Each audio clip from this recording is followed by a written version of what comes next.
So this is a saucy topic. It's very hot. It's hot.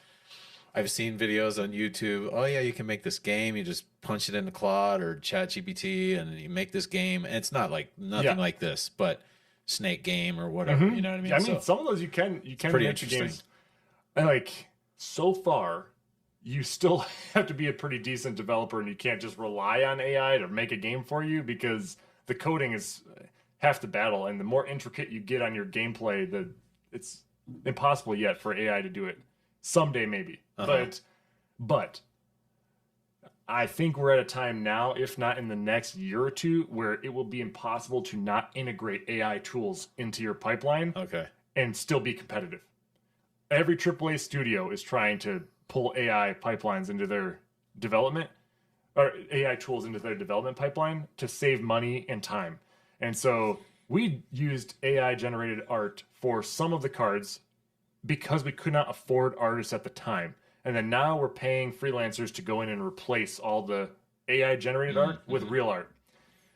But the AI generated art is great instead of having nothing in there. Sure. And also, you can also use it for we've seen a lot of people using it in their pitch decks. So if you're making a concept of something and you got to go try to pitch it to somebody for funding, you can go make some AI generated art to at least sell your idea of what it could look like. And then you're going to, once you get funding, redo it all later with real artists. But it's a great tool to go try to sell an idea.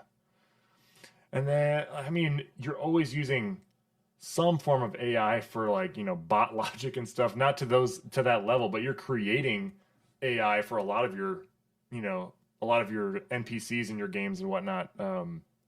So people are going to end up using it more and more. There's always pushback against it. I get it because people are losing jobs over it. Yeah. It's like artists are losing jobs because of the AI, and maybe eventually programmers will be losing jobs because of AI.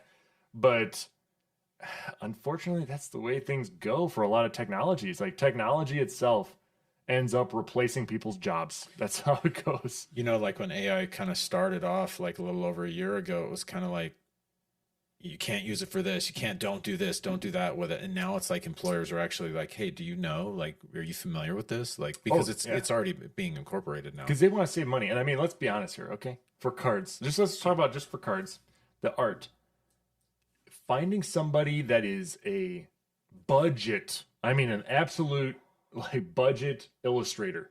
You're talking $250 to $500 a card. One card. One card. Wow. For the cheapest illustrators you can find that look good, like art that is quality. So this is on not the low end artist, but price wise. Could still be a phenomenal artist, but price wise, no. Price wise, the cheapest you're going to find that is good enough art for a game you're going to try to sell, right? You can find some cheaper artists that make some questionable things, but for good art, you're looking $250 to $500 a card. Magic is more like $3,000 to $5,000 per card. Wow. For their art, okay.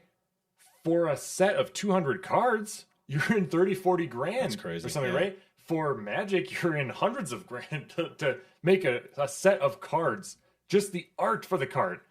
So you're talking about, the AI tool for the same amount of cards is like $100. So it's like $30 a month. Mid-Journey, you could probably do a whole deck in one day. Right. And so a lot of these games are pushing that way where can I hire somebody who's really good at Mid-Journey or something that will make really good looking art. And there's a game, there's a blockchain game, Champions TCG, and they said like we've paid this AI artist like 90 grand, just one guy, and he only works like a day a month on this game and generates all the stuff with AI tools, and it looks really good. They say they pay him so much because it looks really good. Wow. He ends up probably saving them still a ton of money. Sure. But that's where I think a lot of this is going. And even the big games, Magic, some other AAA studios, you'll see their marketing and advertising images and some of the artwork for their game. They're trying to slip in some AI art.